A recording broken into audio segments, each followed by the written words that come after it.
JNC Media Group, Joy N Cinema,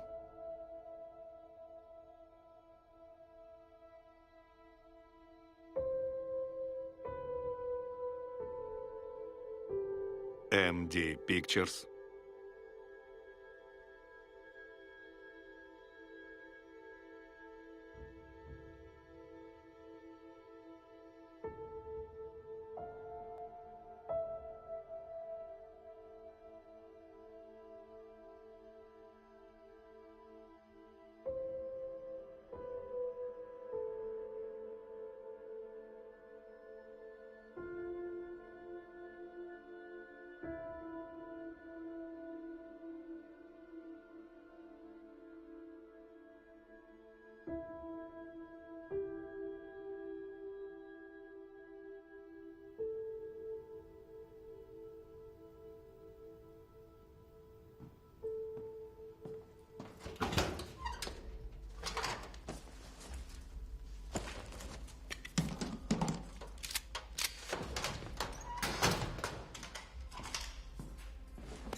Marhamat, hamma o'tirsin. Sudlanuvchi Dikka qotillikda ayblanayotgan bo'lsa-da, dalillar yetarli bo'lmagani uchun hukmni e'lon qilmasdan boshqa choramiz yo'q. Nima gap? Nima qilyapsiz, ofitser? Bu nimasi? U nima qilyapti? O'q uzyapti. Raga, kerak emas. Bunday qilmang.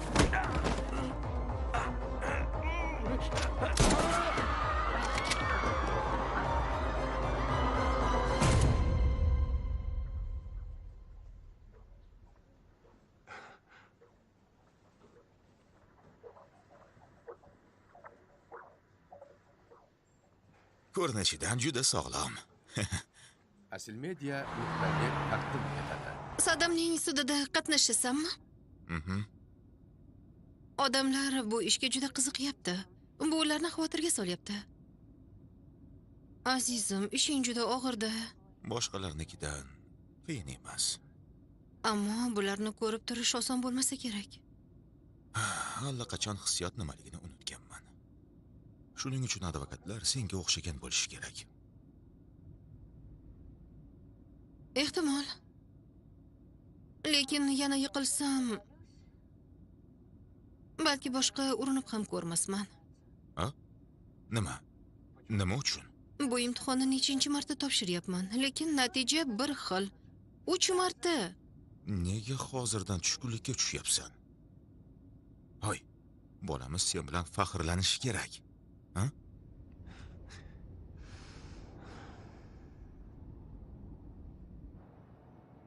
Qamoqxona yoki jinnixona? Nahotki shu tanlov bo'lsa? Nahotki sizga tanlov qilgan bo'lsam? Tushunmadim. Agar qamoqqa tushmoqchi bo'lsangiz, otangizga ayting menga qo'ng'iroq qilmasin, xo'pmi? Hamma mijozlar bilan shunday gaplashasizmi?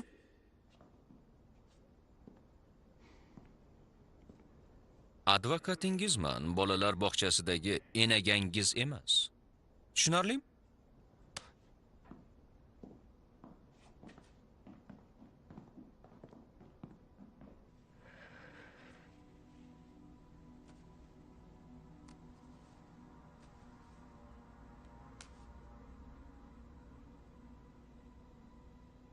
U yuzimga mosh sepdi.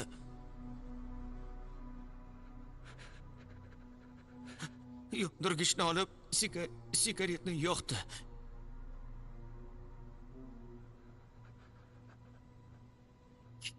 Keyin sigaretni yuzimga yaqinlashtirdi. Hurmatli sudya, guvohda 3-darajali kuyish holati qayd qilingan. Davolanishga ko'p vaqt va mablag' talab qilinadi. Lekin qalbidagi jarohat hech qachon bitmaydi. Bu hammamizga ma'lum. Sudlanuvchiga shizofreniya tashxisi qo'yilgan. Universitetga kirish imtihoniga tayyorgarlik jarayonida unda og'ir depressiya kuzatilmoqda. Mijozimda vasvasa va gallyutsinatsiyalar alomatlari bor.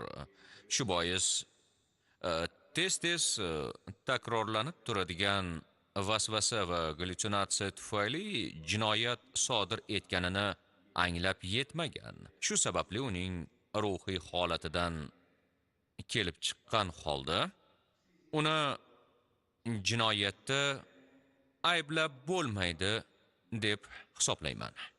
Sudya sifatida hukmni e'lon qilaman. Sudlanuvchi Saddam Dirgantarani aybdor deb hisoblayman. Uning jabrlanuvchi Bimga tahdid qilgani isbotlandi. Biroq sudlanuvchining ruhiy holati, aniqrog'i shizofreniya tashxisi tufayli undan huquqiy javobgarlikni talab qila olmayman. Chunki uning ruhiy holati bunga yo'l qo'ymaydi. Jinoyat kodeksining 44-moddasi 1-bandiga binoan afv etish uchun asoslar borligi sababli sudlanuvchiga qarshi barcha da'vo arizalarini bekor qilaman. Janob sudya, bu adolatdan emas, bu qanaqasi? O'g'lim, janob sudya, o'g'limga nisbatan bu adolatsizlik. Janob sudya, bu adolatsizlik. Adolatsizlik-ku.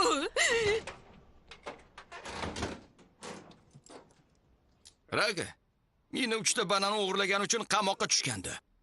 Bu iflosni esa aybsiz deb topishdi. Bir oy ichida hammasini tushunib yetasan deb o'ylagandim. Nimani tushunishim kerak edi? Bu joyning adolatga aloqasi yo'qligini. Tez orada buni o'zing ham ko'rasan. Alo, Nina? Ha? Imtihon qanday o'tdi? Hech qisi yo'q. Kelasi yil topshirasan, xo'pmi? Topshirdim. Nima? Rostdanmi? Chindanmi? Topshirdim. Yana yaxshi natija bilan. Ajoyib. To'xtab tur, qaytib qo'ng'iroq qilaman. Shunchaki o'z ishimni qildim, shuningdek uning shaxsiy ma'lumotlari fosh bo'lishiga yo'l qo'ymadim. Sizdan esa iltimos, Saddam boshqa bu kabi muammo chiqarmasligiga ko'z quloq bo'ling. Omad. Xo'p. Otam bilan juda muloyim gaplashasiz. U menga pul to'laydi. Til topishib olibsiz. O'g'limni qilgan ishidan afsusdaman. O'zgaradi deb umid qilaman. Ota sifatida qo'limdan kelgani shu. Nima ham derdik? Umid qilamanki, bu Saddam uchun foydali saboq bo'ldi. To'g'rimi? Foydali saboq. Endi o'g'lim yuzidagi chandiq bilan Xonim. yashashga majbur. To'xtang, tinchlaning. Shuni Kerak foydali emas. saboq deyapsizmi? Iltimos, Iblis sizlar ekansiz. bo'ldi. Aslida siz jazolanishingiz Bu bilan kerak. hech narsaga erisha Men olmaysiz. qila olardim. Balki sen qila olarsan. O'zingizni bosing. Uni vestibyulga Qo'yib Qo'yib olib boring. yuboring. Tarbiyasiz. Menga tegma. Qo'yib yubor. Qo'yib yubor. Bo'ldi xonim, yuring. Rahmat. Sudning bunday qarorga ko'nikishi qiyin bo'lyapti. Ha. Kechirasiz. To'xtang. Bu restoranimda kechki ovqatga Yo'q, bu taklifnoma. meni vazifam. Iltimos oling. Buni yomon tomoni yo'q, boraver.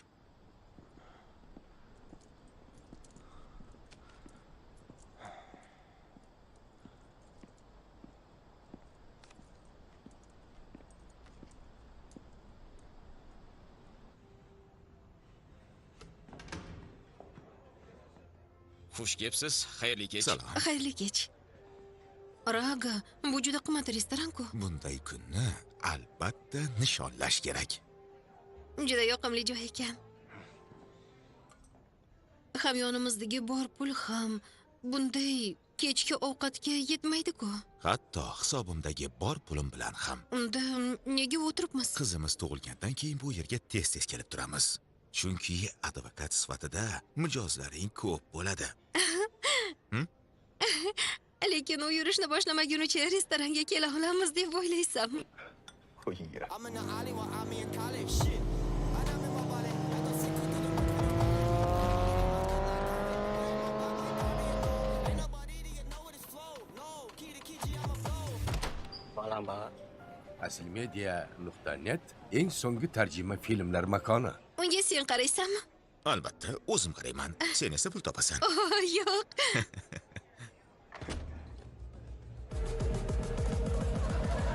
Salom. Dika qani?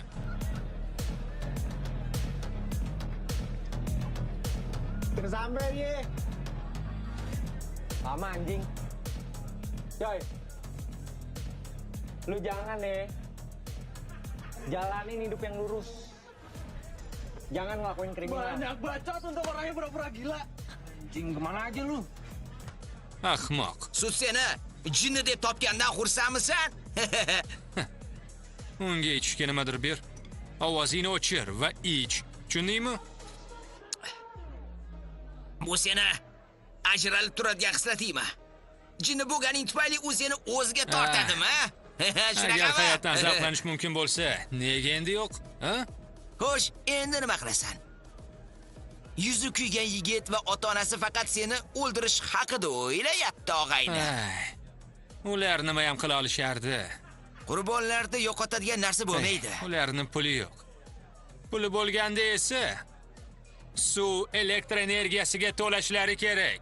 Advokatga emas. Yo'qotadigan hech narsasi yo'qlardan ehtiyot bo'lish kerak. Otam yordamchisiga yigitni davolanishi uchun pul to'lashni buyurgan. Shunday ekan, muammo yo'q. Seni o'rningda bo'lganimda ko'chadagi odamni yoqib yubormagan bo'lardim. Albatta. Mamlakatdagi eng boy odamning o'g'lida sudlanganlik tamg'asi bo'lishi kerak emas, ha? Yo'qsa uni uydan haydab yuborishadi. Shunday deb o'ylaysanmi? Yo'q. Ishni bungacha olib bormaslik kerak. Guvohlar va dalillardan qutulish shart, og'ayni. Sen faqat nazariyada aqllisan. Otang hammasini hal qilishni bilganing uchun o'zingga ishonyapsan. Undan meni dunyoga keltirishini so'ramaganman. O'zimni borimcha qabul qilaman. Ishonchim komilki, agar hozir sudya qarshisida turganingda sen ham vahimaga tushib qolarding. Sen faqat shu yerda, restoranda botirsan. Hech nimani bilmaysan. Va hech narsa qila olmaysan. Shunchaki erkatoysan.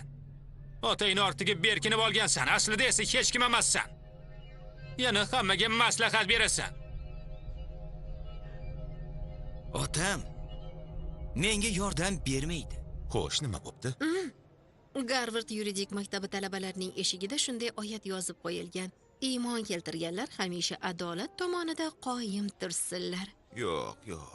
Timani eslagan u uchiga chiqqan iflos-ku. Shunaqami? Kechagi sud tufayli hali ham jahling chiqyaptimi? Chunki u adolat tomonida bo'lmadi. Lekin qonun tufayli qancha odam qutqarilganini unutmasliging kerak. Tushunarlimi? Xo'p. Mayli. Xo'sh, sen fikringcha, qonun qancha odamni qutqarishi mumkin?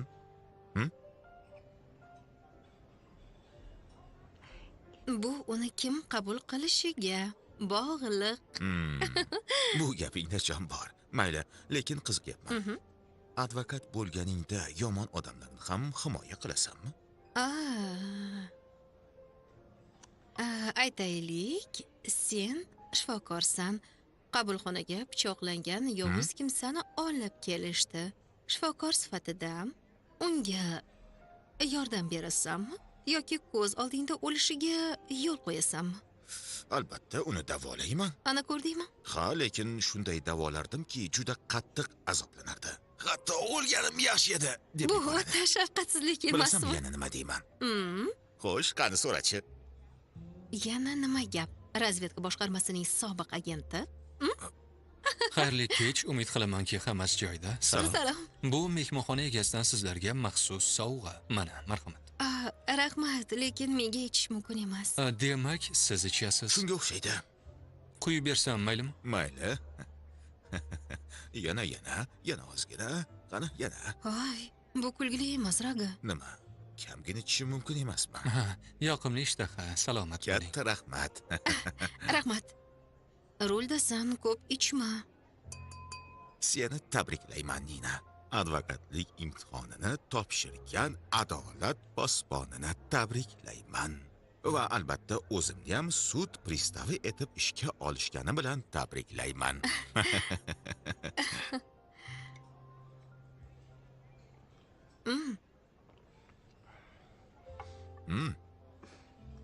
Endi menga aytchi, qanday qilib bunday qimmat restoranda ovqatlanish sharafiga muyassar bo'lib qoldik?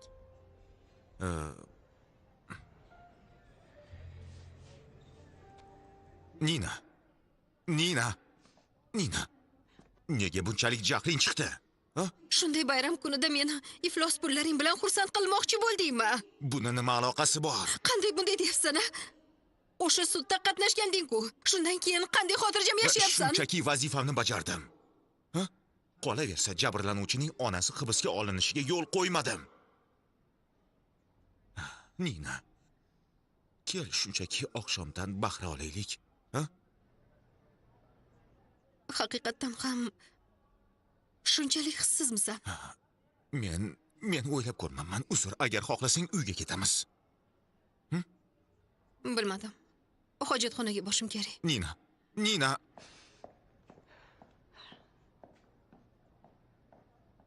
Meni jinni qilmoqchimisan? Ha? Hozirmi? Ha? Yaxshi. Hech qayoqqa ketma. Men hozir boraman. Oy. Hey! Menga aytyapsizmi?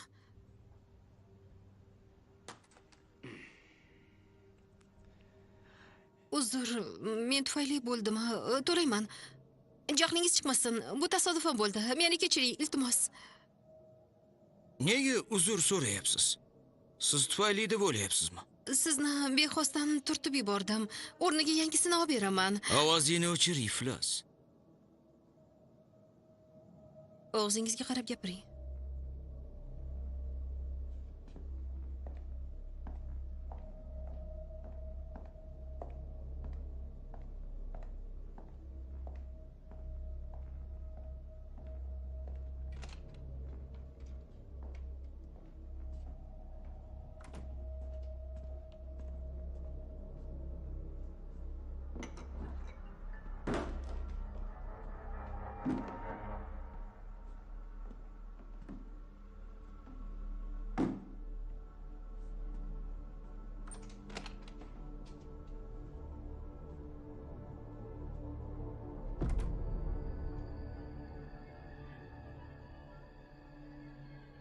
Tozalash ishlari.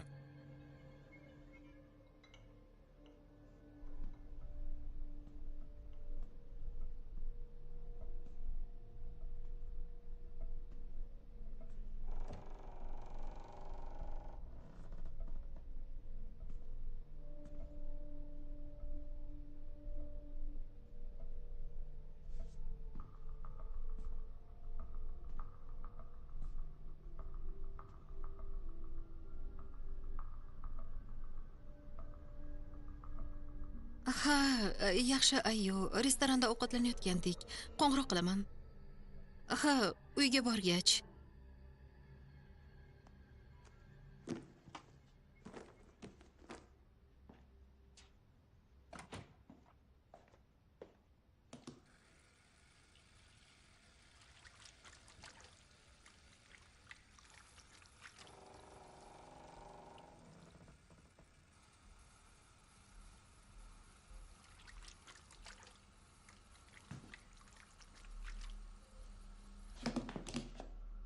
Bu ayollar hojatxonasi. Men bilaman. Bu yerda nima qilyapsiz? Chiqib keting. Ha. Demak, ering bilan kelgansan. Nima? Lekin u hech narsa qila olmaydi.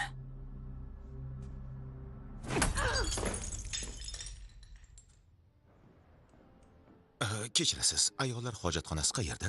Yuring, ko'rsatib yuboraman. Rahmat.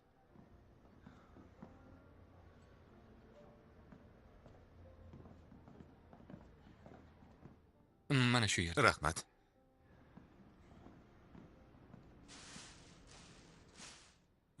Kechirasiz. Ichkarida tozalash ishlari ketyaptimi? Yo'q. Nina? Nina? Nina? Nina! Hoy, hoy! Yordam bering! Yordam bering! Nima bo'ldi? Tezroq, tez yordam chaqiring! Nina! u hali shu yerda ehtiyot bo'l. Alo, alo. Bizga tez yordam kerak. Alo, ha. Hoy, hoy, hoy! Tez yordam kelguncha unga qarab turing. Ha, yaxshi.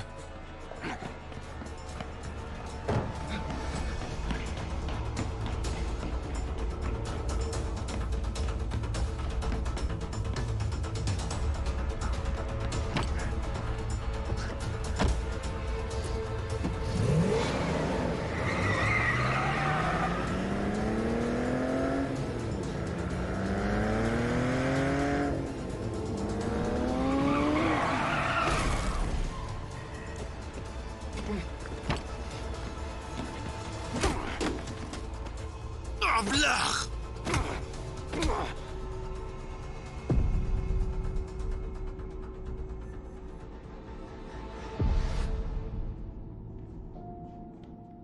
Raga, nima bo'ldi? Nina qayerda? U bilan hozirgina telefonda gaplashgandik.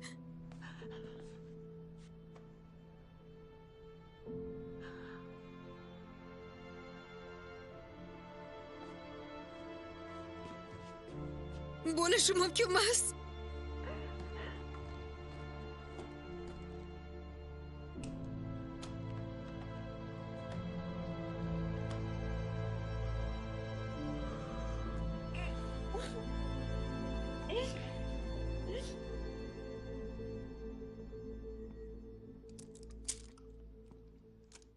Kishanni yeching. Tinchlan va qarshilik ko'rsatma. Agar advokating bo'lsa, yordamidan foydalanishing mumkin. Tushundingmi?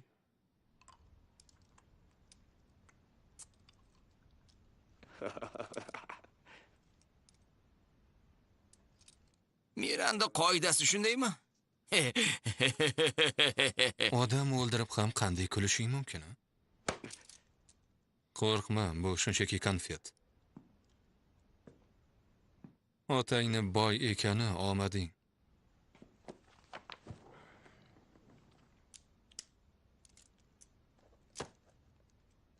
Telefonni bering. Ha, taklifingizni ko'rdim. Keling, asosiy masalaga o'taylik. Raqamlarga qaraganda ulushim 30%. Xuddi shunday. Xo'sh, unda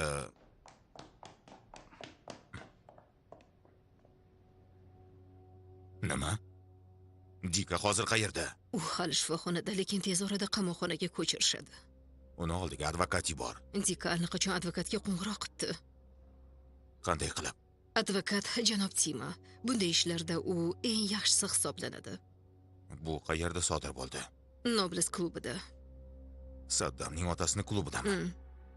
Mehmonxona bilan bog'lan. Xo'p bo'ladi.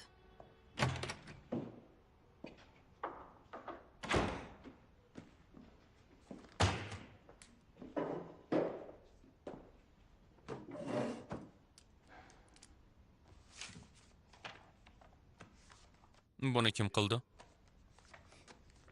O'sha ayolni eri. Uni o'ldirdingizmi yoki yo'q?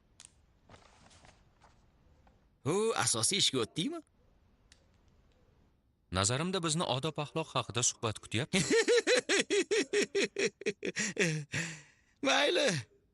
Boshlayvering. Garchi yoshingiz katta bo'lsa ham umid qilaman, til topishib ketamiz siz bilan. Faqat rost gapiring, shunda strategiya ishlab chiqa olaman. Uni urgansiz yoki o'ldirgansiz, buni sira ahamiyati yo'q. Vazifam sizni bu yerdan olib chiqish. Shunday ekan, haqiqatni gapiring. Xo'sh, o'ldirdingizmi yoki yo'q? Agar aytsam, menga ishonasizmi?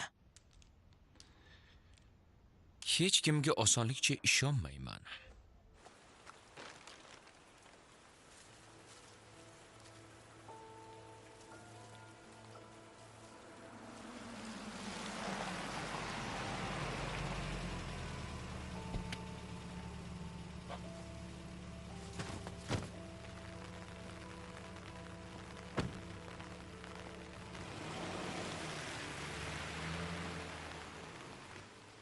Qanday bilding? Komandir qayerda? U ham kelmoqchi edi. Men yupatishni eplay olmayman. Shunchaki ayt, qanday yordam berishim mumkin? Rahmat. So'zlaringning o'zi yordam. Endi ishga o'tsak. Agarda bu ishni mastlik tufayli ehtiyotsizlik oqibatida sodir etilgan deb ko'rsata olsak, muddat 5 yildan kamroq bo'lishi mumkin. Shunaqa gaplar, Dika. Qamoqqa kirishni xohlamayman.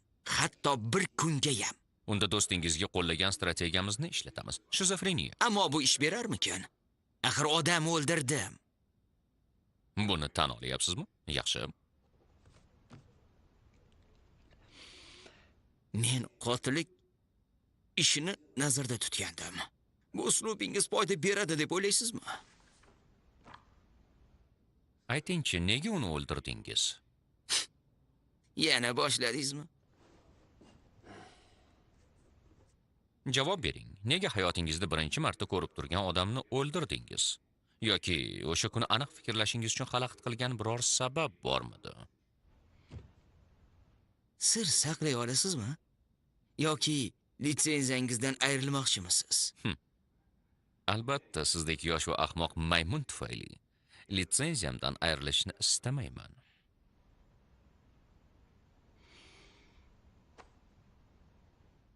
Nazarimda sabab bor edi.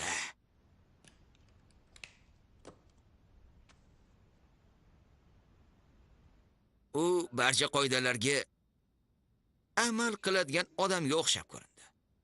Safsata. Bir narsaga qiziqib qoldim. Qonun nimaga qodir? Hatto kimnidir o'ldirib qo'ysa, qonun meni qotil emas deya oladimi? Yo'q, o'g'limni o'ldirmagan. Ammo o'zi o'ldirganini tan oldi. Ekspertiza natijalari ham buni tasdiqlayapti. Xo'sh, bu ishni yuta olasizmi? Bir qiziq voqeani aytib beraman. Amerikalik futbolchi O.J. Simpson jinoyat joyida sobiq xotini va uning tanishini o'ldirgan. Dalillar juda ko'p edi, lekin u oqlandi. Tasavvur qilyapsizmi? Bu ish haqida eshitganman.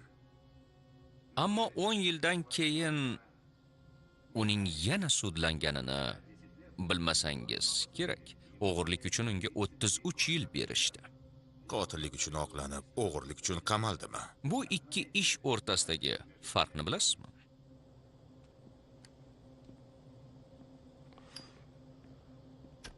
Ikkinchi safar uning tajribali advokatga puli yo'q edi. Sudda ko'rilayotgan ishning qanchalik jiddiy ekani ahamiyatsiz. Kim advokatlik qilishi muhimroq. Sudyalarning qaroriga aynan shu ko'proq ta'sir qiladi. Bu yerga kelishingizdan oldin boshqa odamning nomiga uy sotib oldim.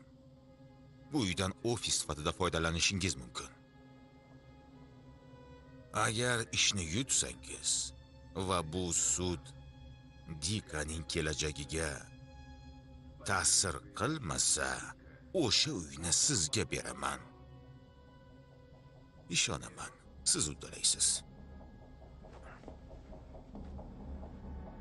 Boshqa hammasini to'xtat, diqqatingni faqat Dikaning ishiga qarat. Prokuror qaysi universitetda o'qigan va qachon tugatganini aniqla.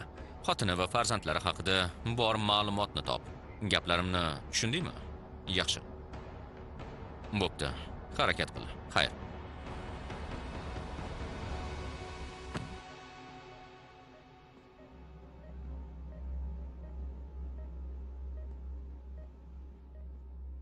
Farzandingizni omon qolgani shunchaki mo'jiza. Lekin yomon holatga ham tayyor turishingiz kerak. Deyarli umid yo'q.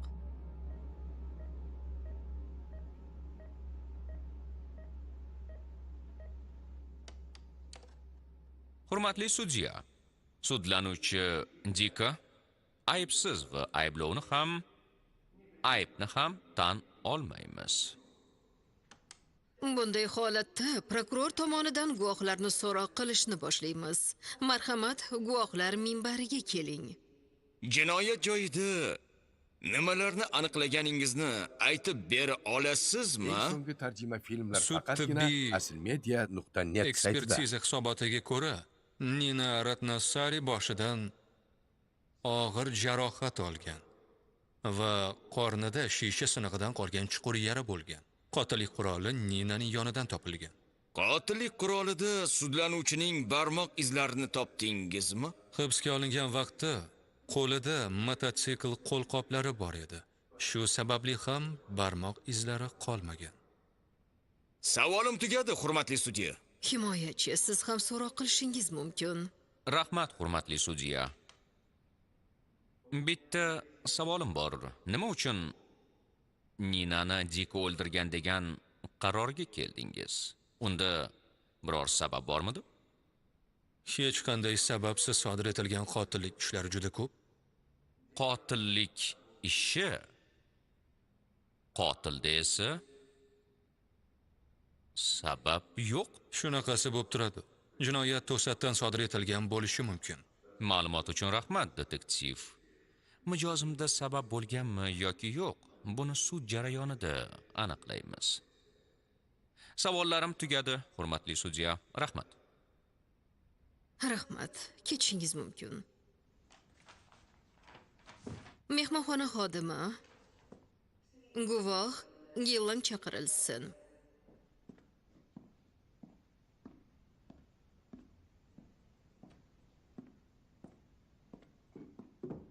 Xo'sh, guvoh.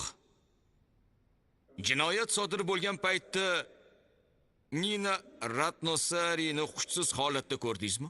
Ha, tez yordamni men chaqirdim u yerga. Qotillik sodir bo'lgan xonada Dikani ko'rdingizmi? Ha, u ayollar hojatxonasida edi. Ammo u yerda video kameralar yo'q. Ha, u yerda kameralar yo'q. Chunki shaxsiy hudud-ku. Bizda hammasi shu, hurmatli sudya. Himoya tomoni guvohga savol berishi mumkin. Rahmat, hurmatli sudya. Siz Dika hojatxonada edi va u yerdan qochib ketayotganini ko'rdim dedingiz. Ha, to'g'ri.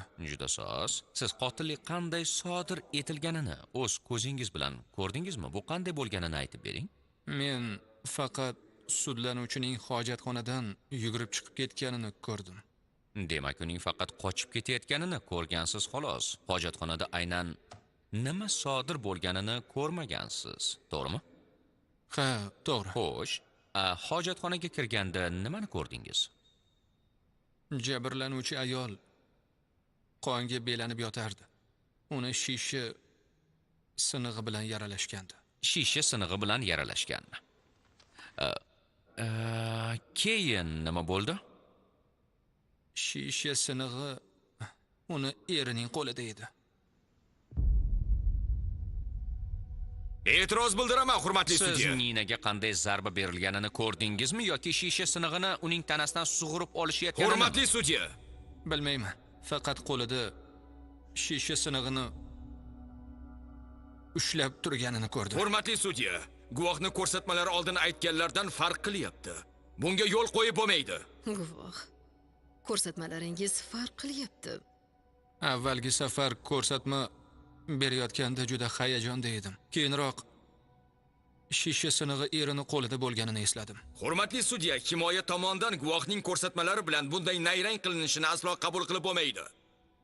Aytmoqchi bo'lganim, prokurorning ayblov xulosasi xato. Buni tasdiqlash uchun guvoh sifatida jabrlanuvchining eri janob Ragani chaqirishingizni so'rayman, hurmatli sudya. O'sha oqshom mehmonxona restoranida ovqatlanayotgan edik. Xotinim hojatxonaga ketdi va uzoq vaqt qolib ketdi. Men xavotirlana boshladim. Iltimos, agar iloji bo'lsa, asosiy masalaga o'tsangiz. Uning ortidan bordim, lekin Ayollar hojatxonasiga kirish noqulay edi. Yana bir narsa menga g'alati tuyuldi. Eshik oldiga tozalash ishlari ketyapti degan ogohlantiruvchi belgi qo'yilgan. Menga esa buning sizga g'alati tuyulgani g'alati ko'rinyapti. Ularning ish jadvalini bilmasdingiz-ku. Davom eting. Ichkariga kirganingizda nima sodir bo'ldi? Kirganimda xotinimning polda qonga belanib yotganini ko'rdim. Uni shisha sinig'i bilan yaralashgandi. Ya'ni Dika qanday o'ldirganini ko'rmadingiz. Dika jinoyatchi, u qotil. Ijozat bering, takrorlayman. Dikani uni o'ldirganini ko'rdingizmi? Yo'q. Lekin uning ayollar hojatxonasidan qochib chiqayotganini ko'rdim, hurmatli sudya. Uning yuzini aniq ko'rdingizmi? Uning ortidan quvdim va to'xtash joyida tutib oldim. Nima uchun aynan u o'ldirgan deb ishonch bilan aytyapsiz? Uning kiyimlari va poyabzalida xotinimning qon izlari bor edi. Rostdanmi?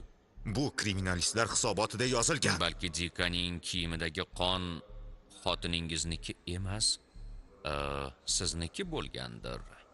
Dikani quvib yetib, uni ayovsiz kaltaklagansiz. Shunday emasmi? Yana bir savolim bor. Nima uchun janob Dikaga hujum qildingiz? U xotinimni o'ldirdi va jinoyat joyidan qochib ketishga urindi. Qochib ketishga urindi. Yaxshi, shunday deylik. Ammo agar o'sha hojatxonada Dika xotiningizni qanday o'ldirayotganingizni ko'rib qolgan bo'lsa-chi? Bo'lmag'ur gaplarni aytyapsiz. Xotinimni o'ldirganim yo'q. Raga politsiyaga xabar berish o'rniga mijozimning ortidan quvgan. Sizga uning 20 yoshli yigitni qanday ahvolga solganini ko'rsataman. Mototsikl qulaydi va Raga xuddi telbalardek Dikani kaltaklashni boshlaydi. O'sha video yozuvini zo'ravonlik isboti deb hisoblash mumkin. Ayol juda kichik xonada, ayollar hojatxonasida o'ldirilgan. U yerda faqat 3 kishi bor edi. Qotillik uchun hech qanday sababi bo'lmagan universitet talabasi, restoran ofitsianti va uning eri. Agarda mana shu 3 kishiga diqqat bilan qaralsa, kim ko'proq jinoyatchi bo'lishi mumkin?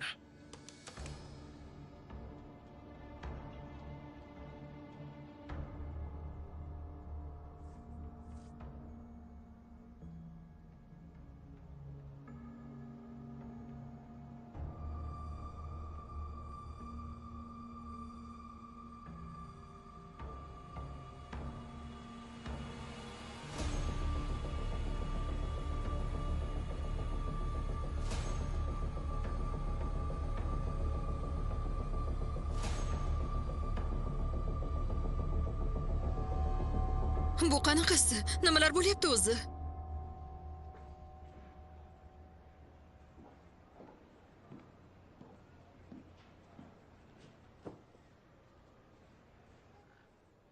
Janob Raga Yanvar, ertami kechmi hammasi oydinlashadi.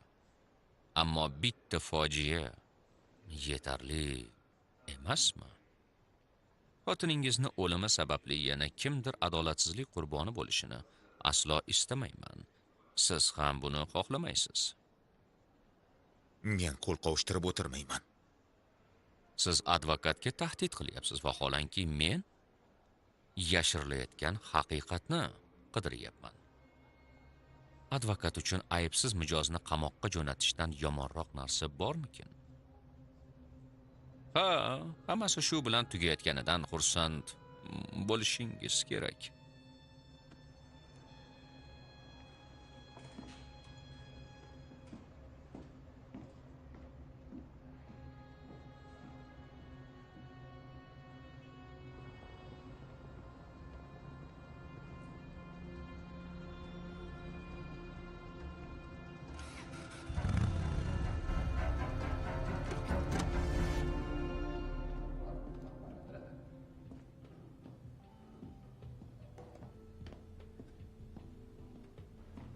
Marhamat, kiravering.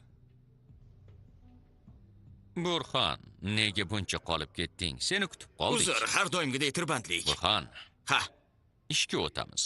yaxshi. Menimcha shu tahlil davom etish lozim. Axir bu jarayonda raqibingman. Agar strategiya aniq ko'rinib qolsa, ular hammasini tushunib qolishadi. Raga unchalik oddiy odam emas. U biz o'ylagandan boshqacha ekan. Xavotir olma, hammasini o'zimga qo'yib ber. Menga baho berishda Sudya adashma. doim juda to'g'ri qaror qiladigan idealist tamoyillariga sodiq ayol bo'lgan. Bu biz uchun yomon, lekin hech qisi yo'q. Uddalaymiz. U bilan ishlash qiyin bo'ladi. Agar maqsadimiz sudyani yengish bo'lsa, bu qiyin. Biroq buni u professional darajada baholaydigan shaxmat o'yini deb qarasak, Unda hamma narsani iloji bor. Sudyani alday olasizmi? aldash emas. Balki o'yinda yutib chiqish bu boshqa narsa. Xayr, Burxon. Xayr.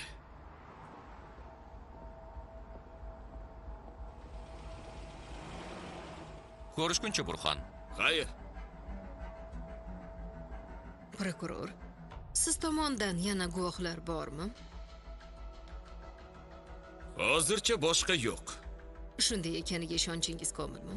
Boshqa guvohlar qolmadi.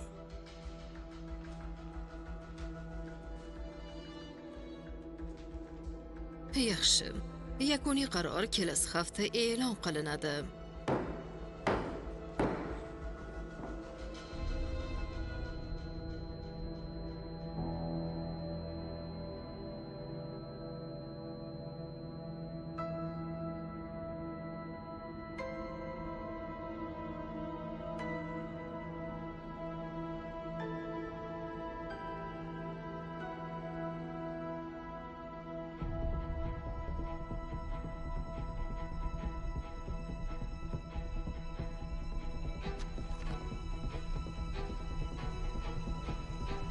Ayrim jinoyat ishlarida hatto 99% dalillar ham yetarli bo'lmasligi mumkin.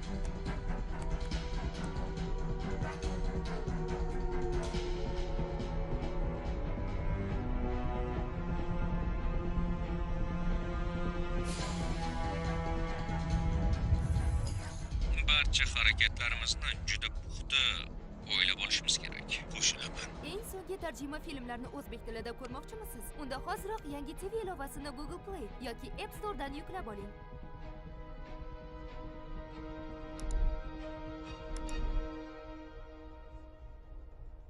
Hay sen! Qizlarni olib kel. Xo'p bo'ladi, janob.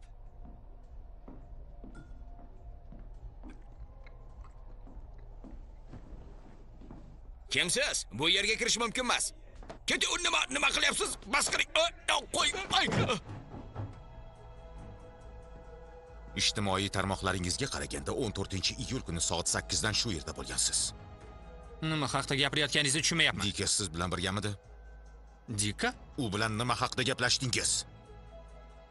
Ha, o'sha mehmonxonada o'ldirilgan ayolning erimisiz? La'nati, uni bu yerdan chiqarib yuboring. Xo'p, bo'ladi. Uni kim ichkariga qo'ydi? La'nati. Hoy, Ha? meni diqqat bilan eshit. Xo'p. So'zlarimni diqqat bilan eshit. Meni qiziqtirgan hamma narsani aytib berasan. Xo'p.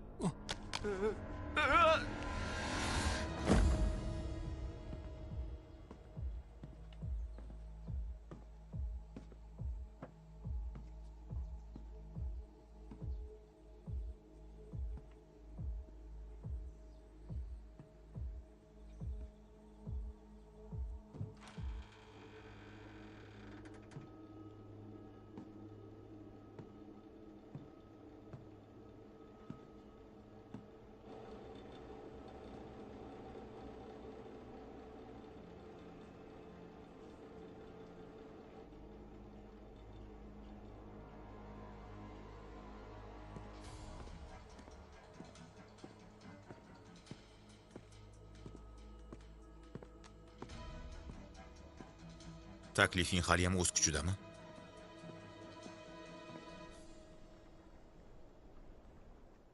Bunday buyurtmani birinchi bor olishim. Ko'p narsani ko'rdim. Bilasanmi, nimani tushundim? Sudda doim haqiqat g'alaba qozonmaydi, ammo g'olib har doim haq bo'lib qolaveradi. Sen Dikani o'ldirmoqchimisan? So'rayotganim uchun kechir. Modomiki ishga aralashgan ekanman, bilishni istayman. Bu juda oson bo'lardi. Balki Dika chindan ham bunga loyiqdir. Lekin Nina buni istamagan bo'lardi. Unda nima qilmoqchisan?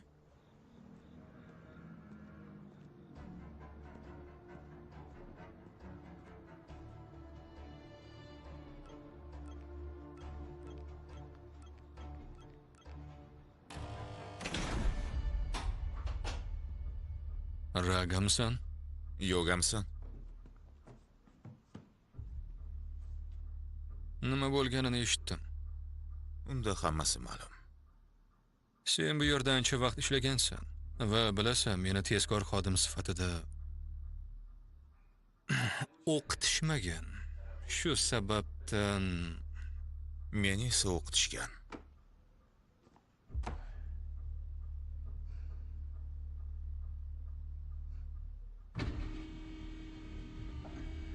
ishdan bo'shagansan, ammo to'satdan qaytib kelding. Ishni sog'indingmi? Qaytganim yo'q. Unda hammasi bekor qilinadi. Raga, bu yerdan qurol olib chiqish qat'iyan man etiladi. Unda 3 gacha sana va ot. 1, 2, 3. Qani boshla. Seni to'xtatishim kerak.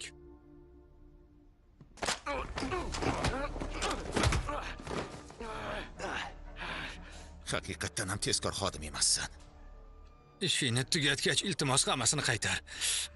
Barchasini o'zing qilishingga to'g'ri keladi. Bombaga tegma, xo'pmi? Tegmayman. Rahmat.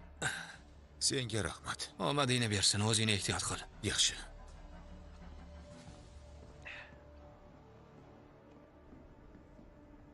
Axir aytdim-ku. Qamoqda bir kun ham qolishni xohlamayman deb. Agar otangni pullari bo'lmaganida allaqachon jinoyatchilar bilan qamoqda o'tirgan bo'larding. Shuning uchun minnatdor bo'l. Majlislar doim shunaqa zerkarli bo'ladimi? Otang seni olib chiqishimni so'ragan, ko'nglingni olishni emas. Qani ketdik.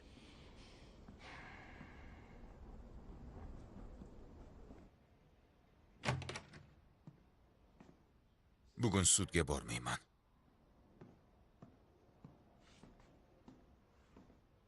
Tushunaman. Biroz dam ol. Raga, senga biror yordam bera olamanmi? Hammasi joyida, rahmat.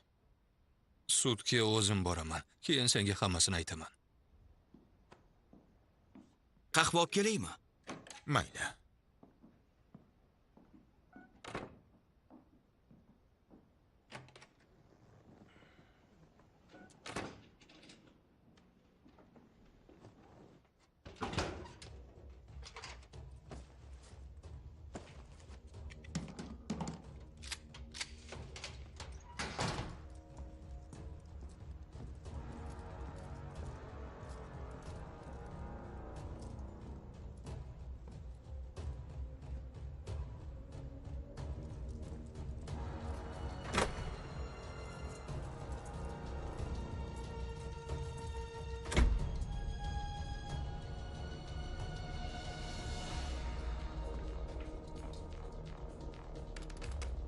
Signal yo'q.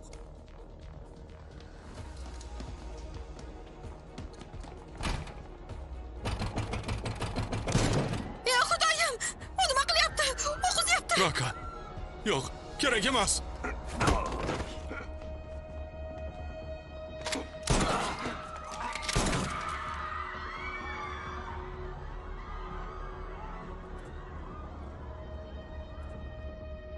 Yodingizda bo'lsin, bu adolat ehromi. Agar adolat ehromi bo'lsa, nega qochib ketmoqchisiz?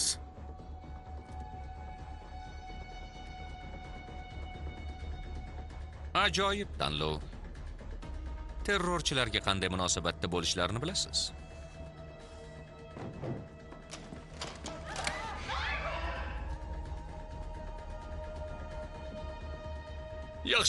Yaxshi Raga, tinchlan. Keyin gaplashib olamiz. Xo'pmi? Nima, gaplashamiz? Ha? Meni qurol olishga siz majbur qildingiz, shunday emasmi? Ha? Raga.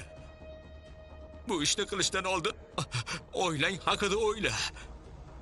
Keyin hech narsa avvalgidek bo'lmaydi. Bilib qo'y shuni. Hammasini avvalgi holiga qaytarish sud majlisi avvalgidek davom etadi. Avvalo, sodir bo'layotgan ishlar uchun sizdan uzr so'rayman. Hozir hammangiz garovdasiz, lekin aytganimni qilsangiz bu zaldan sog'-omon chiqib ketasiz.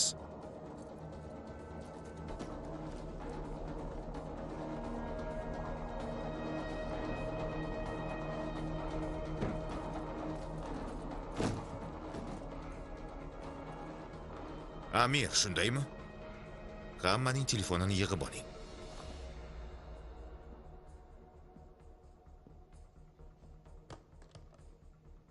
Yo'q. Hamyoningizni qoldirishingiz mumkin. Tinchlaning.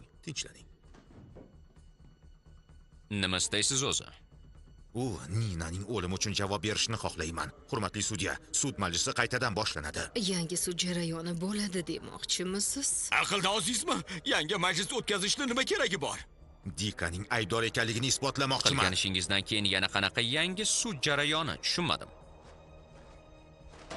Demak, sizningcha shu paytgacha tergov adolatli bo'lmagan. Agar majlisni qayta boshlasangiz, hammasini isbotlayman.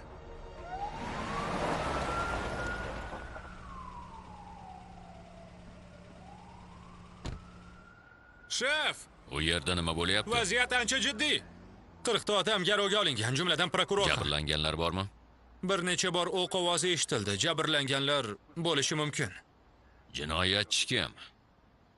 Sud pristavlaridan biri. U sud binosida ishlaydi. Pristav? Ha, Hoy.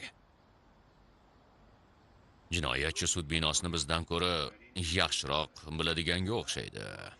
To'g'rimi? Nafaqat bu, u eng yaxshilardan. Bilmadim, lekin u juda kuchli. Sud jarayoni bo'layotgan xonani ko'rsa bo'ladimi? U hamma uskunalarni o'chirib qo'ygan. Zalga kiradigan barcha yo'llar to'sib qo'yilgan. to'xtang. Nima xohlayapti o'zi? Unga yomon munosabatda bo'lishganmi? Pul kerakdir balki. Bugun Raganing xotini ish yuzasidan sud majlisi bo'lish kerak. Xotinining? Ha, xotinining. Uni 1 oy oldin o'ldirishgandi. Ya'ni bularni qarorim adolatsiz bo'lishi mumkinligi tufayli qilyapsiz. Prokuror ba'zi dalillarni ataylab yo'q qildi va ochiq-oydin faktlarga ko'z yumdi. Prokuror, Film Janob Raga aytayotgan gaplar aslmedia.net rostmi? saytidan yuklab olindi. Hurmatli sudya, uning ayblovi adolatsiz, g'araz, niyatda gapiryapti u. Faqat ishga aloqasi bo'lmagan dalil va guvohlarni chiqarib tashladim. Quloq soling, janob Raga. Bunday harakatlar mamlakatimiz sudining obro'sini shubha ostiga qo'yadi. Siz bilan Kemal gaplashyapti. Politsiya boshqarmasi nomidan muzokara olib borish menga topshirilgan. Janob Raga, shu daqiqadan boshlab barcha muzokaralar men orqali bo'ladi. Sizni aldamayman, laqillatmayman. O'q ovozlari eshitildi. Aytingchi, yaralanganlar bormi? Yo'q. Diqqat. Hamma tayyorlansin.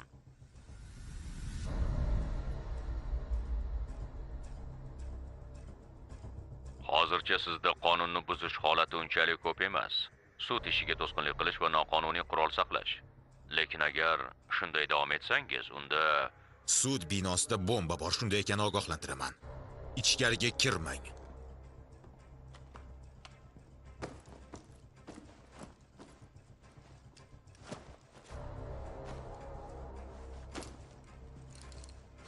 Kiyib oling. men xohlamayman. Meni qaytarishga majbur qilmang. Ridoni yeching. Bu sudda endi prokuror emassiz.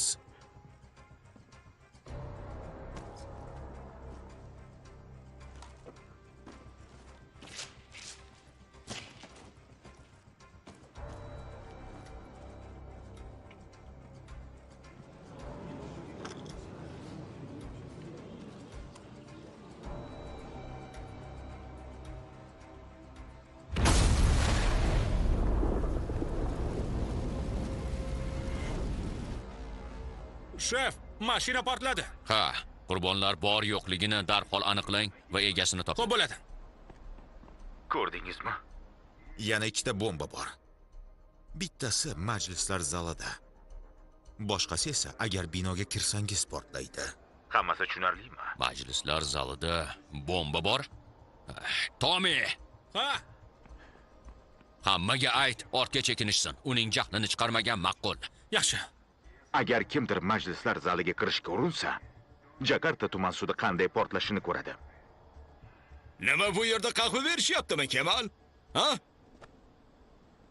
Tutun chiqqan joyga darhol yetib kelasan, ha? Tezroq uyga qaytmoqchiman-da.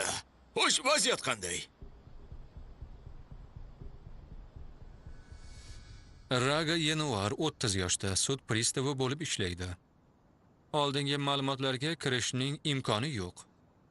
Imkoni yo'q? Qanaqasiga? Ha, faqat 2016-yildan 21-yilgacha yozuvlar bor. U nimaga erishmoqchi? Qotillikda ayblanayotgan Dika jinoyat joyida qo'lga olingan. Uni Raga quvib qo'lga olgan. Bugun esa yakuniy hukm chiqarilishi kerak edi. Ha, katta ehtimol bilan oqlov hukmi chiqarilardi. Dikani oqlasharmidi? Ammo hamma narsa aniq ko'rinib turibdi-yu. Gap shundaki, Dika Sudiana Bonaning yagona o'g'li. Sudiana Bona? Ana bu o'rmonlarni kesadigan boyvachchami?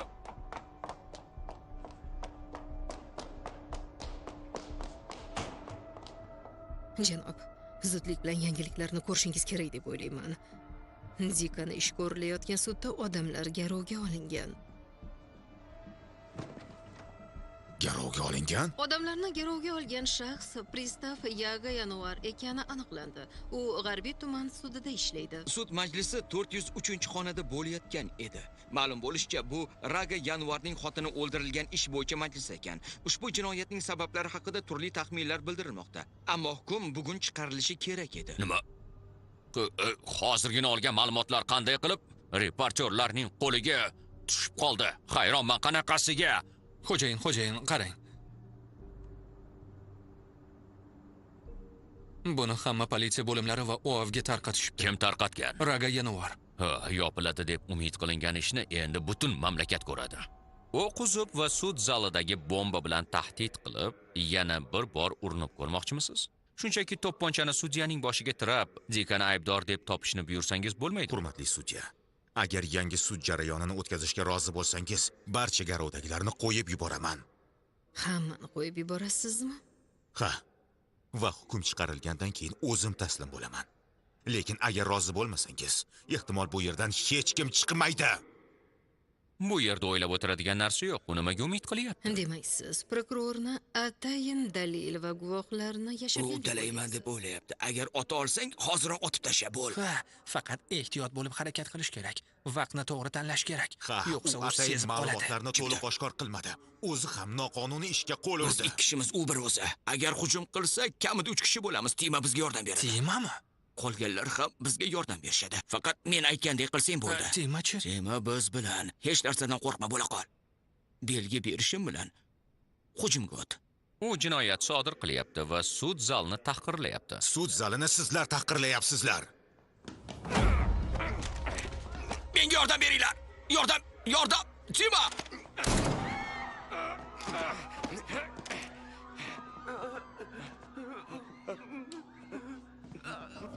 Asilmedia.net taqdim Raga. etadi.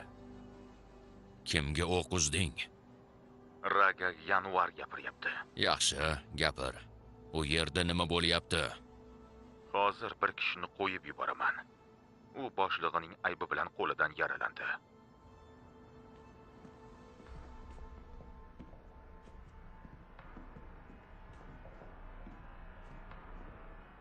Bu ogohlantirishimga quloq solmagani tufayli sodir bo'ldi.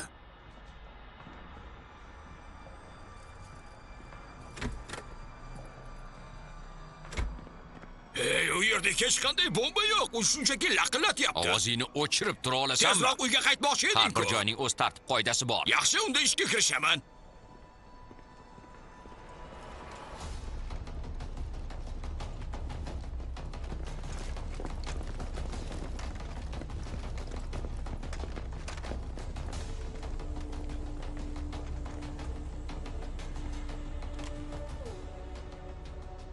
Nazarimda bu yerda bomba borligiga ishontirishning faqat bitta yo'li qolgan ko'rinadi.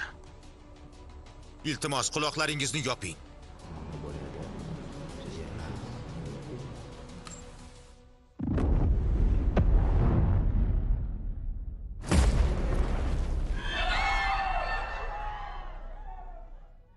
Raga qilayotgan ishingiz terrorizm deb ataladi. Bu mamlakatda terrorchilarga mutlaqo toqat qilinmaydi. Hozirgina davlat xizmatchilarini o'ldirdingiz. Hech kim o'lgani yo'q. Bu ikkinchi ogohlantirishim. Keyingi safar hammasi haqiqiy bo'ladi. Hoy, yaxshimisiz? Bo'ldi, turing. Qarang, bular M5 rezina o'qlari edi. Raga maxsus M5 rezina o'qlarini qayerdan oldi? Hurmatli sudya, aytganimdek, majlis boshlanishi bilan garovdagilarni qo'yib yuboraman. Bu nima? Bu odamlar tergov paytida uchrashishgan. Bu g'alati tuyulmayaptimi? Yuridik fakultet bitiruvchilari iqtisod fakulteti bitiruvchisi bilan uchrashgan. Buni nimasi yomon ekan? Bu nima? Bu hujjatlarni esa prokuror o'z xohishiga ko'ra sud ishiga kiritmagan. Bu hujjatlar Advokat. hech qanday dalil bo'lib xizmat qilmaydi. Bu bilan hech narsani isbotlay olmaysiz. Bu hujjatlarni qayerdan oldingiz? Manbani oshkor qila olmayman. Ularni o'g'irlagansiz yoki noqonuniy yo'l bilan qo'lga kiritgansiz? Ha, lekin ular jinoyatni ochishga, shuningdek, prokurorning malakasini baholashga yordam beradi. Hurmatli sudya, nahotki bu jinoyatchining sud majlisini buzishiga yo'l qo'ysangiz? Esing edingmi? Shunchaki chetda turib qilayotgan ishlaringni tomosha qiladi deb o'ylaysanmi? Unda nima qilishim kerak? Qani ayt. Agar sudda odamlarni garovga olsang, seni yo'q qilishadi. Gap qasos olishda emas, gap haqiqatda. Adolatli sud. Nina ham shuni xohlagan bo'lardi. Men ham shuni xohlayman.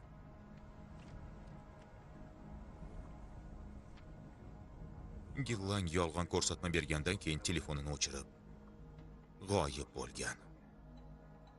Semaranga qochib ketgan. Uning manzilini topdim. Menga Gillangning ko'rsatmalari kerak. Lekin uni topsak ham ko'rsatmalarni o'zgartirarmikin? Garovga olingan shaxs Prestov Raga Yanvar ekani Bu aniqlandi. telbalik. Sud majlisi 403-xonada bo'layotgan edi. Ma'lum bo'lishicha, bu Raganing xotini o'ldirilgan ish bo'yicha majlis paytida sodir bo'lgan.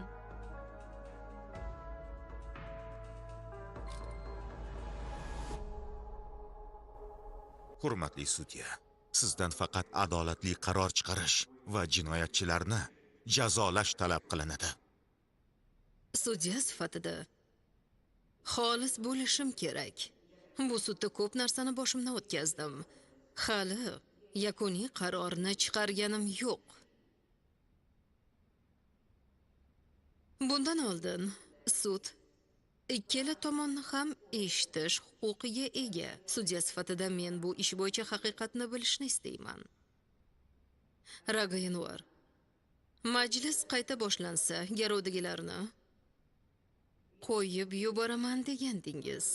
Hatto hukm siz ishongan haqiqatdan farq qilsa ham va'dangizda turishga so'z berdingiz. Shundaymi? Va'da beraman, hurmatli sudya. Yana shuni bilingki, bosim ostida qabul qilingan har qanday qaror noqonuniy va haqiqiy emas deb topilishi mumkin. Ha, bilaman. Bu nima degan gap? Tinchlaning, advokat Tima. Garovdagilar masalasi hal bo'lgach, bugun sudda qilgan ishlaringiz uchun javob berasiz. Buni tushunyapsizmi? Ha, tushunaman. Buni rejamni amalga oshirishni boshlashdan oldin ham bilardim. Bu bilan nimaga erishmoqchisiz? Haqiqatga erishmoqchiman. Bu ish ommaviy axborot tomonidan butunlay e'tiborsiz qoldirilgan. Sizlar ketishingiz mumkin, telefonlaringizni oling. Olinglar, marhamat. Siznikimi? Oling. Marhamat. Nimani his qilayotganingizni yaxshi tushunib turibman. Majlis tugaguncha shu yerda qolaman.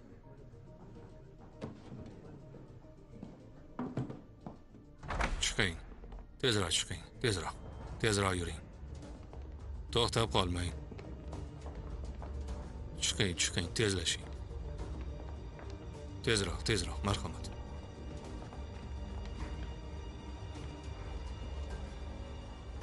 Mana ol. Yozib olib darhol translyatsiya qil. Yaxshi. Agar unga yordam bersangiz, sherigiga aylanasiz. Istisno holatlar bo'ladi. Kutilmagan vaziyat yoki tahdid tufayli o'zini himoya qilishning imkoni bo'lmaganida Jinoyat kodeksining 49-moddasi. Yopiq sud majlisidan to'g'ridan-to'g'ri translyatsiya ustomonlik bilan qilingan yurish, lekin bu men uchun ham yaxshi. Qat'iy harakat qila olaman. Xo'sh, ularni siz tomonda deb o'ylaysizmi? Adashmang, Raga. Ishoning, ularga xotiningizni kim o'ldirganini qizig'i yo'q. Mayli, boshlaymiz. Janob Raga, prokurorning o'rnini egallang.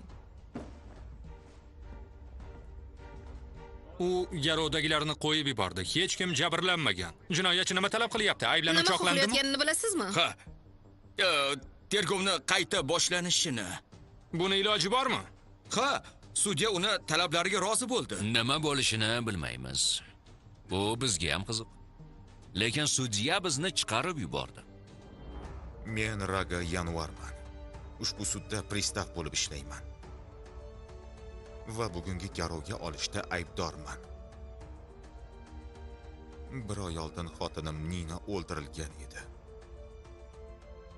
Prokuror ayblanuvchini oqlash uchun muhim dalillarni yashirib, sud tergovini boshlagan. Garovga olish holati hammaning diqqatini ushbu qotillik ishiga qaratdi. Xususan yaqinda ayblanuvchi tomonidan katta miqdorda pul o'tkazilgan.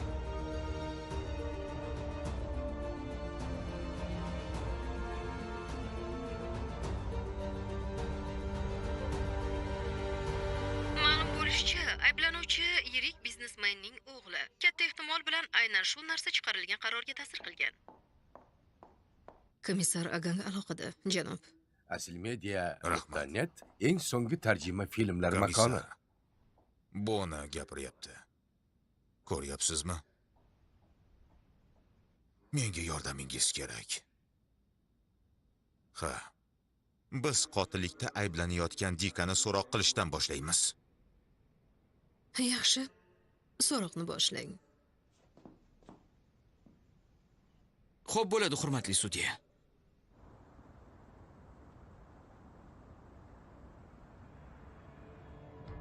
Nima qilyapsiz bu yerda? Butun mamlakat unga qarab turibdi. Bizni birinchi navbatda garovdagilarning xavfsizligi qiziqtirgan edi. Raga suddan keyin taslim bo'lishga va'da bergan. Nima? Qanaqa suddan keyin? Aqldan ozganmisiz? Politsiya rahbariyati buni zudlik bilan to'xtatishni buyurdi. Merganlarni tayyorlang. Bajaring. Xo'p bo'ladi.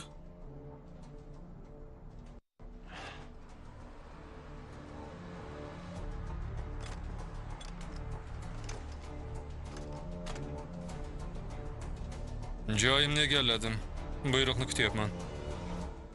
Dika unutma. Seni hamma ko'rib turibdi. Hurmatli sudya, hozir sizga Raga Yanvarning iddaolari qanchalik asossiz ekanini ko'rsatib beraman. Marhamat. Dika, Ninani tanirmidingiz? Yo'q, uni birinchi marta ko'rishimidi. U holda ayollar hojatxonasiga qanday borib qoldingiz? Javob bering. Zudlik bilan hojatga chiqishim kerak bo'lib qoldi. Lekin erkaklarniki uzoqda edi. Keyin mast edim. U yerda tozalash ishlari ketyapti degan belgi turgandi. Shuning uchun u yerda hech kim bo'lmaydi deb o'yladim. Endi chiqmoqchi edim.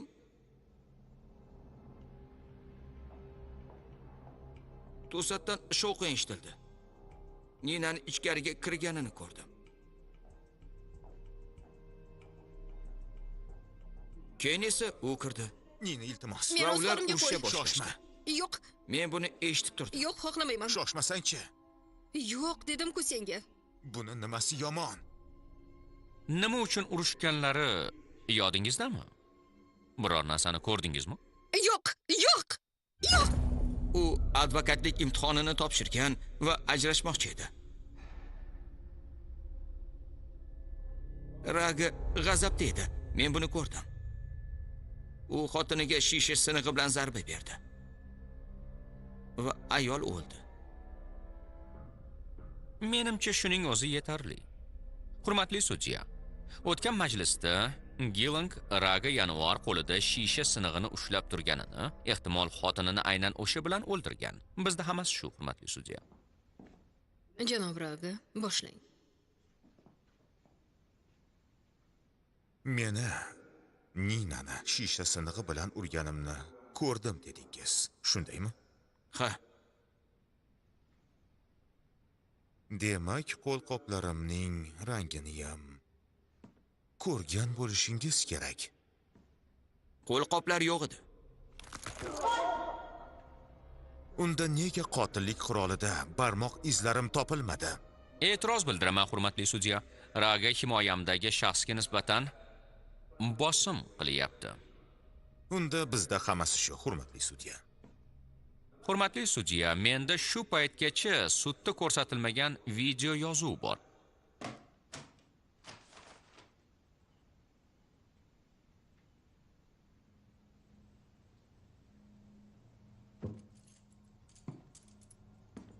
Ko'rib turganingizdek, hurmatli sudya, sodir bo'lgan voqea manzarasi asta-sekin oydinlasha boshladi. Shu narsa aniqki, Raga Yanvar faqat jinoyat uchun jazodan qochishni istayapti. Adolatli qarorni xohlagandingiz. Aslida mijozim Dika emas. Siz bu yerda o'tirishingiz kerak. Bilasizmi, qancha erlar oilaviy zo'ravonlik oqibatida xotinlarini o'ldirishadi? Sizning zo'ravonlikka moyilligingiz haqida esa bu yerda bir necha bor gapirildi.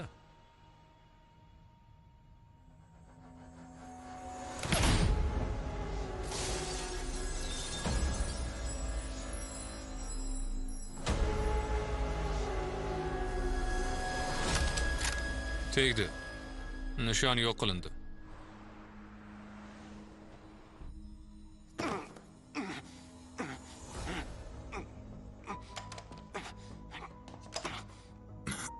Raga, yaxshimisan? Davom ettir. Translyatsiyani to'xtatma. Yaralandingmi? Janob Raga, keling majlisni to'xtatamiz. Sizga shifokor kerak. Yo'q, uddalayman. Davom ettirishni xohlaysizmi? Ha, xohlayman. Politsiya va xavfsizlik xizmati, sizdan iltimos, bu mening majlisim. Agar sud tergoviga xalaqit bersangiz, buni adolat organlariga jiddiy tahdid deb hisoblayman. Sud majlisining borishiga boshqa aralashmasligingizni so'rayman, tushunarlimi? Ha, hurmatli sudya. Shu daqiqadan boshlab majlislar zaliga kirishga bo'lgan har qanday urinish taqiqlanadi. Ammo hukm chiqqunga qadar biz eng yomon holatga ham tayyor turishimiz lozim. Hamma tushundimi? Ha! Sizni ogohlantirgandim. Ha, ogohlantirganding. Agar kimdir ichkariga kirishga urinsa, tugmani bosaman. Kechir, Raga. Mayli, tushunaman. Siz aybdor emassiz. Hurmatli sudya, keling tanaffus qilamiz.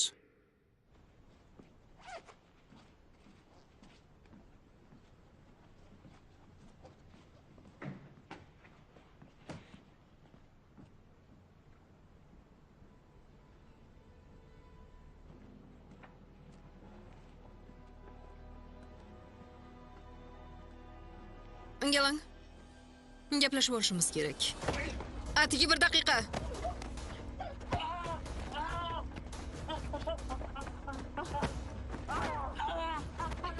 Voy Voy, tinchlansen-chi. Eshityapsanmi?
Yurasizmi?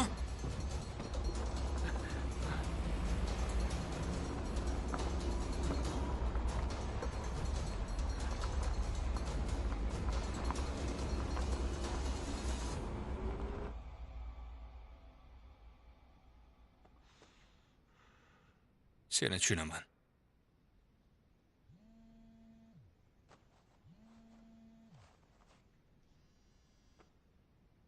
Allo, Vati. Gilangni qo'ldan chiqardim. Hoy, lekin taslim bo'lmayman. Sen ham taslim bo'lma. Taslim bo'lish mumkin emas, tushunarlimi? Yaxshi. Ha, rahmat. Qani, davom etamiz.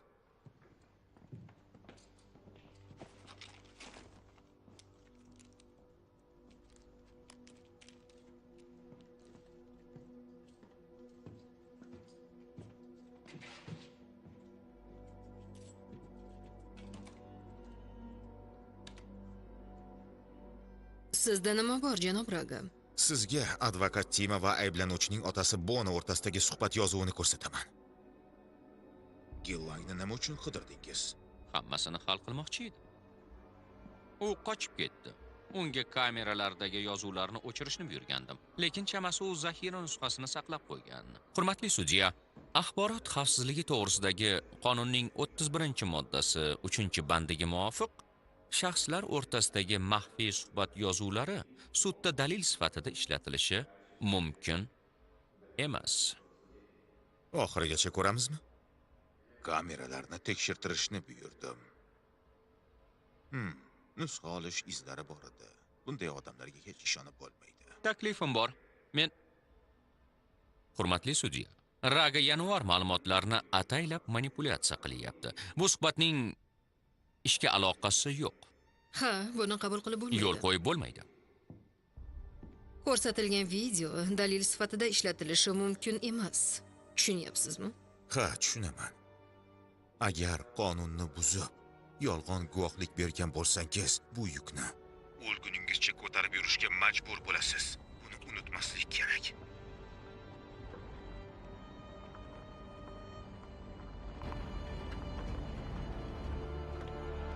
Hurmatli sudya, Raga yanvar hissiyotlarga tayanyapti. Tasdiqlanmagan faktlardan foydalanyapti.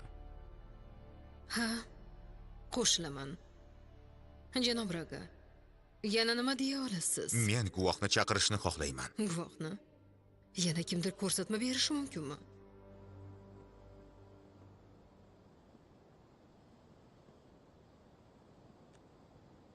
Alo. Salom. Ta'tiling qanday o'tyapti? Yaxshi. Ishdan dam olyapman. Sen Raga yanvarga yordam bermayapsanmi ish qilib? Albatta yo'q. Nega yordam berarkanman? Vati, bo'linmamizni tark etganlarga yordam bermaslik kerak, bilasan-a? Ha, albatta. Hatto ular bilan aloqa qilmaslik kerak bu yodimda. Unda Semarangda nima qilyapsan? Bu yerdami? Davolanyapman. Unda kimni orqasidan quvib yuribsan? Xudoyim. Chamasi sizdan hech narsani yashirib bo'lmaydi. Vati, to'xta.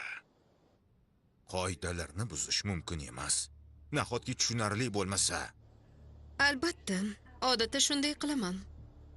Boshqa hech narsa qilma. Bu buyruq. Mayli, Jakartada ko'rishguncha. Xo'p bo'ladi boshliq. Qariyb 250 million Indoneziya fuqarosi, shuningdek xorijdagi tomoshabinlar hozir yangiliklar kanallari va YouTube'da sud majlisining translyatsiyasini tomosha qilishmoqda. Odamlarni Raga Yanvarning bu mojaroli sud majlisi nega bunchalik qiziqtiryapti?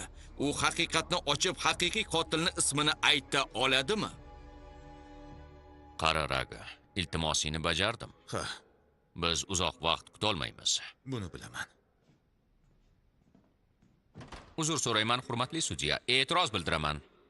Himoya tomoni Dikaning xotinimning o'limiga hech qanday aloqasi yo'q deb da'vo qilgandi, lekin Saddam Dikada qotillik uchun sabab borligini isbotlay oladi. Eng so'nggi tarjima Qotillik filmlarni uchun o'zbek sabab. tilida ko'rmoqchimisiz? Unda hoziroq Yaxshi. yangi TV ilovasini Unda davom Google Play eting. yoki Marhamat. App Store'dan yuklab oling. Guvoh. Siz va Dika eski do'stsiz, shundaymi? Ha, Nina o'ldirilgan kuni qayerda edingiz? mehmonxona qoshidagi klubda Dika bilan edik. U yerda nima qildingiz? O'sha kuni meni aybsiz deb topishgandi. Dika esa bundan juda g'azablandi. Xo'sh, keyin nima bo'ldi? U jinni degan tashxis qo'ymaslaridan ham jazodan qutula olaman deb aytdi.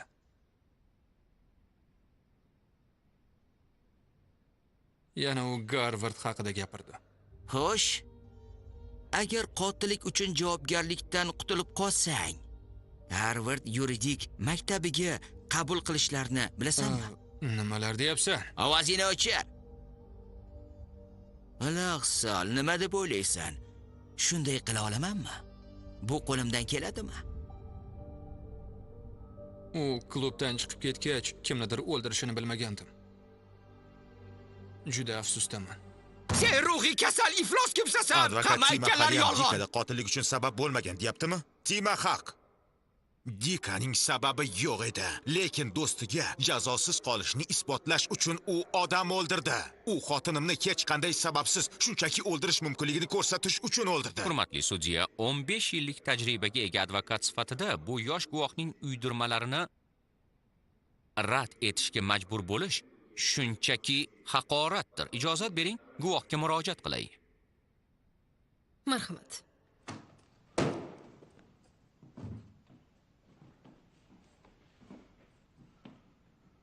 Guvoh, sen jim o'tir. Sizni kim oqlagani, advokatingiz kim bo'lgani yodingizdami? Ha, Sizni nega aybsiz deb topishganini bilasizmi? bilaman. Nega? Shiza Shizofreniya.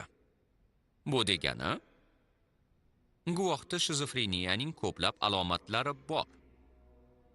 Bu jiddiy kasallik va u jamiyatda risoladagidek yashay olmaydi. U kasal, o'z dunyosida yashaydi. hammasi to'g'ri, hurmatli sudya.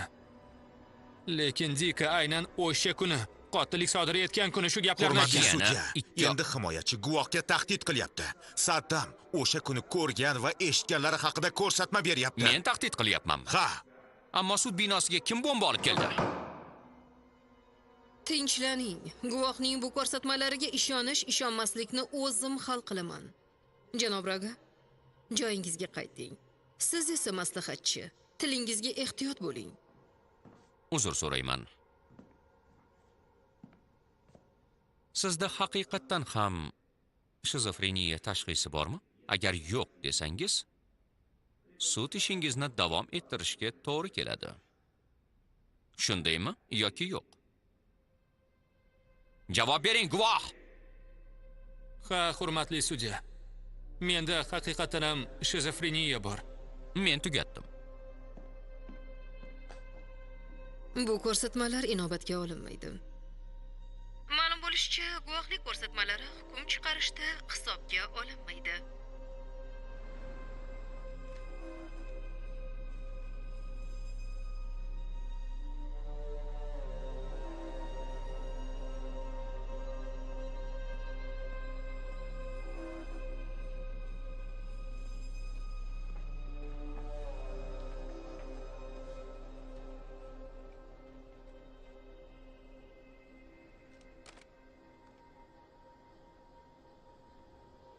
Kimsiz? Sizni kim yubordi? Sizga yordam berishim mumkin.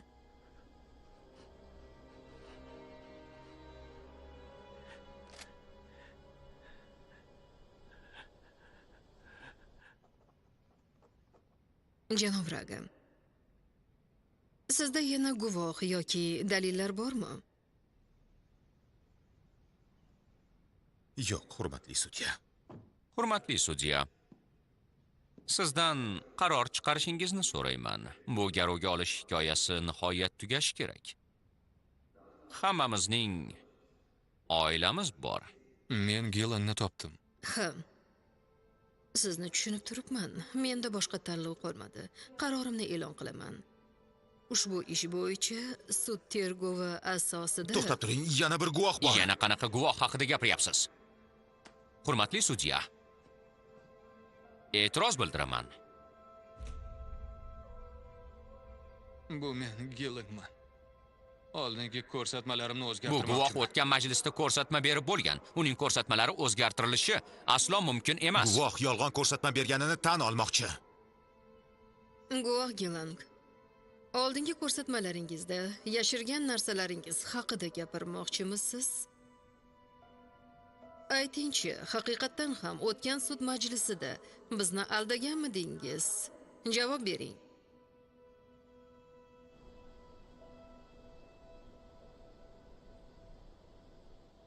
Oldimga advokat Tima keldi va sudda yolg'on gapirishimni so'radi. Bu deyarli ultimatum edi. Shunchaki erning qo'lida shisha sinig'i bor edi deb aytishingiz kerak. Yolg'on guvohlik berishimni xohlayapsiz, to'g'rimi? Yolg'on guvohlik? Yo'q, bunday deganim yo'q.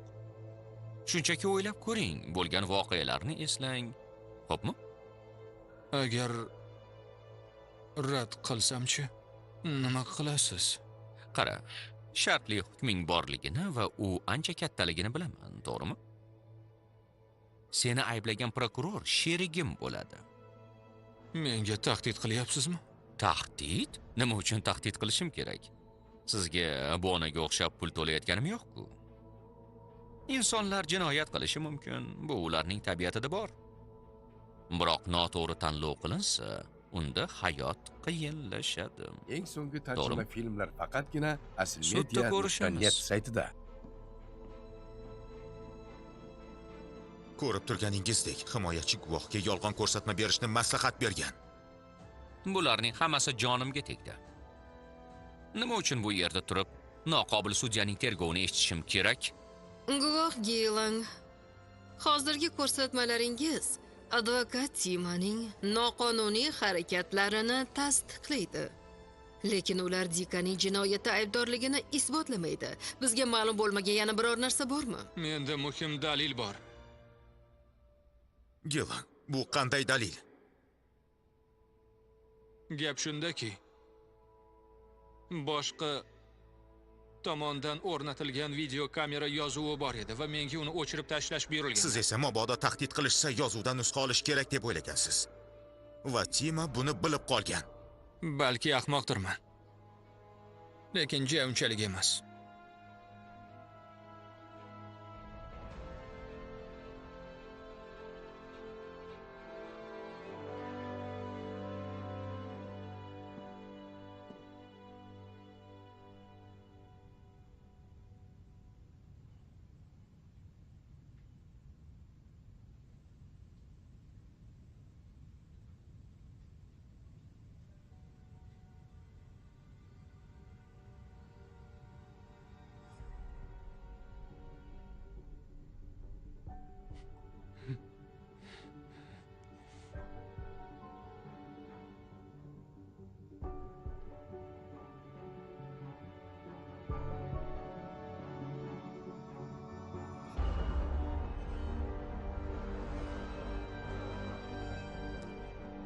Jabrlanuvchining orqasidan qo'lida og'ir buyum bilan ketayotgan odam. Ayblanuvchi, bu fakt aniq ravshan. O'zi boshladi! Bu iflos ayol! Tima, biror narsa qil. La'nat bo'lsin hammaga. Hey! Nima qilyapsiz? Translyatsiyani to'xtat! Jika. Senga bir dunyo pul to'lagan mag'ir. Qamoqqa tushishni xohlamayman. Sen hammasini hal qilishga va'da berganding. Sen ahmoqsan. Ayt. Meni aybsiz deb ayt. Qani bor. Ko'rib turganingizdek, himoyamdagi shaxs qaror qabul qila olmaydigan holatda tergovni qoldirishni so'rayman. Uni ko'rikdan o'tkazish lozim. Istamayman.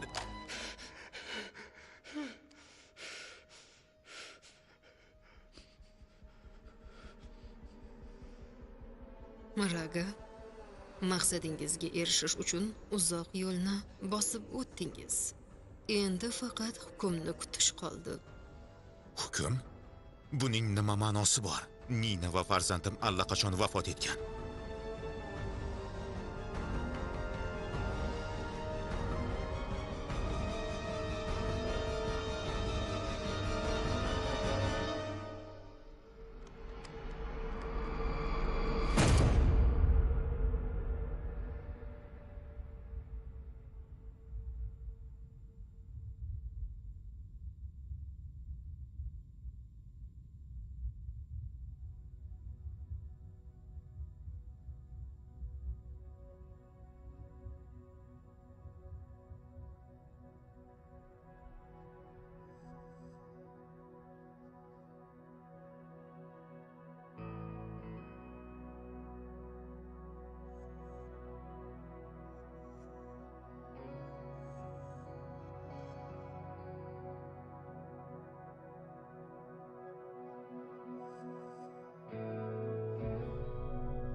Bugun Raga Yanvarning xotini o'ldirilgan ishi bo'yicha maxsus sud tergovining oxirgi kuni.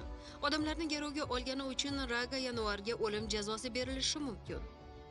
Ayblanuvchi Dika qasddan odam o'ldirgani uchun 25 yilga ozodlikdan mahrum etildi. Prokuror Burxan va advokat Tima ham qonunni buzganligi uchun jiddiy jazo olishi mumkin. Bonaga ham dalillarni soxtalashtirgani va yashirgani uchun ayblov qo'yilishi kutilmoqda. Hamma Raga Yanvarning ishi bo'yicha yakuniy qarorni kutmoqda. Ragani og'ir jazo kutayotgani aniq bo'lsa-da, bu voqea Indoneziya sudlarida boy odamlar qanday jinoyat qilishidan qat'iy nazar javobgarlikdan qochish imkoniyati borligini fosh qildi. Prokuror o'z ayblov xulosasida sudlanuvchining odamlarni garovga olishda aybdor ekanligini asosli va ishonchli tarzda isbotladi. Shu sababli sudlanuvchi 10 yil muddatga ozodlikdan mahrum Film etilsin. asilmedia.net saytidan yuklab olindi. Sudlanuvchi Raga Yanvar hibsga olinsin va zaldan olib chiqilsin.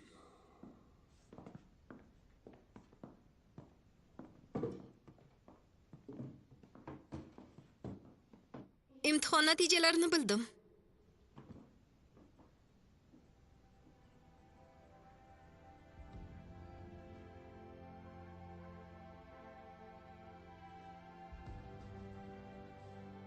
Biz g'alaba qozondik.